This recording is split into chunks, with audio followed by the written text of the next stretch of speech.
Hello বন্ধুরা, আজকের recipe লোটে মাছের ঝুরি। তার জন্য আমি আগে থেকেই 350 গ্রাম লোটে মাছ কেটে ধুয়ে বেছে রেখেছিলাম এবং এখন আমি সেগুলোকে নুন আর হলুদ মাখিয়ে নিচ্ছি। আর লোটে মাছগুলো আমি গোটা গোটায় রেখেছি, পিস করিনি, কারণ আমি রান্নার সময় লোটে মাছের কাঁটাগুলো তুলে ফেলে দেবো এবং সেই কাঁটাগুলো তোলার জন্য গোটা রাখলে বেশি সুবিধা হবে বলে আমি গোটা রেখেছি।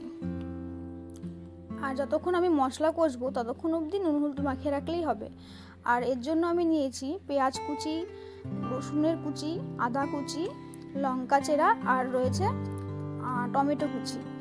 তারপরে আমি কড়াইতে সর্ষের তেল দিয়ে সর্ষের তেল গরম হলে তার মধ্যে একটি শুকনো লঙ্কা ফোড়ন দিয়ে দেব এবং ফোড়ন দেওয়ার পরে তারপরে পেঁয়াজ কুচি দিয়ে দেবো। পেঁয়াজগুলোকে ভালো করে একটু ভেজে নেব, তো ভাজতে থাকবো। আর লোটে মাছে কিন্তু রসুনটা একটু বেশি লাগে বলে আমি এখানে 350 মাছের জন্য প্রায় 12-13 কোয়া রসুন কুচি করে রেখেছি আর আদাটা অল্পই দিয়েছি। আর লোটে মাছে কিন্তু ঝালঝালি খেতে হয়, তার জন্য আমি কিন্তু কাঁচা লঙ্কা পাকা লঙ্কা দুটো মিলিয়ে অনেকগুলো লঙ্কা চিড়ে রেখেছি। আমি কিন্তু এখানে কোনো শুকনো লঙ্কার ঝাল ইউজ করব না বলে আমি বেশি করে কাঁচা লঙ্কা দিয়েছি। তারপর পেঁয়াজটা তাড়াতাড়ি ভাজার জন্য আমি তার মধ্যে একটু নুন দিয়েছিলাম যাতে তাড়াতাড়ি ভাজা হয়ে যায়। আর নুনটা কিন্তু আমি একবারেই দিয়ে দিয়েছি, আমি কিন্তু পরে আর কোনো নুন দিইনি। তো নুনটা তোমরা পরিমাপ মতো আন্দাজ মতো দিও। তারপরে আমি এখানে রসুন কুচি দিয়ে একটু নেড়ে চেড়ে নিয়ে তারপরে আবার আদা কুচি দিয়েছি। আদা কুচি দিয়ে একটু নেড়ে চেড়ে নেব। নাড়াচাড়া করার পরে তারপরে একটু হালকা হালকা ভাজা হওয়ার পরে তারপরে এর মধ্যে টমেটো আর চেরা কাঁচা লঙ্কাগুলো দিয়ে ভালো করে কষে নিতে হবে। একটু কষে নেওয়ার পরে সব কিছু তারপরে তার মধ্যে পরিমাণ মতো হলুদ, পরিমাণ মতো জিরে গুঁড়ো আর পরিমাণ মতো ধনে গুঁড়ো, আমি এখানে ছোটো চামচের এক চামচ করেই সব দিয়েছিলাম। তারপরে একটুখানি রঙের জন্য কাশ্মীরি লঙ্কার গুঁড়ো 2 চামচ মতো দিয়েছি। তারপরে সব কিছু মিলিয়ে ভালো করে একটু নেড়ে চেড়ে নেব।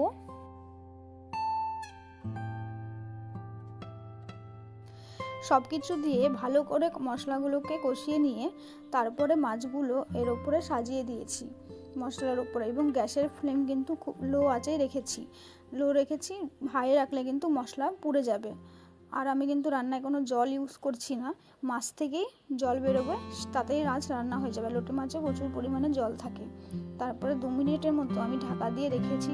ঢাকা তোলার পরে মাছগুলো নরম হয়ে গেছে। তারপরে একটি চামচের পেছনের দিক দিয়ে মাছের উপরের অংশ ছাড়িয়ে নিয়েছি, উপরের অংশ হালকা হালকা করে ছাড়িয়ে তারপরে মাঝখানে কাঁটাটা বের করে নিয়েছি। এরকমভাবে আমি প্রত্যেকটা মাছই বের করে নিয়েছি।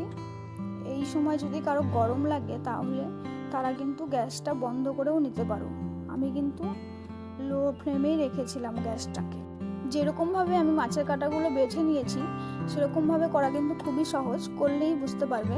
দেখো আমি কিরমভাবে করেছি, এরমভাবে করলে তোমরা ভালো মতনভাবে কাঁটাগুলো তুলে ফেলতে পারবে। আমি গোটা রেখেছিলাম মাছগুলো এই কারণেই যে এখন গোটা গোটা কাঁটাগুলো তুলে আসছে। যদি আমি পিস করতাম তাহলে কিন্তু ছোটো ছোটো টুকরো হয়ে থাকতো, তখন কিন্তু আরও বের করতে অসুবিধা হতো। এইভাবে মাছের সমস্ত কাঁটা বেছে নেওয়ার পরে মাছগুলোকে মশলার সাথে ভালো করে মিশিয়ে নিচ্ছি এবং দেখতেই পাচ্ছ তোমরা মাছের থেকে বেশ পরিমাণেই জল বেরিয়েছে।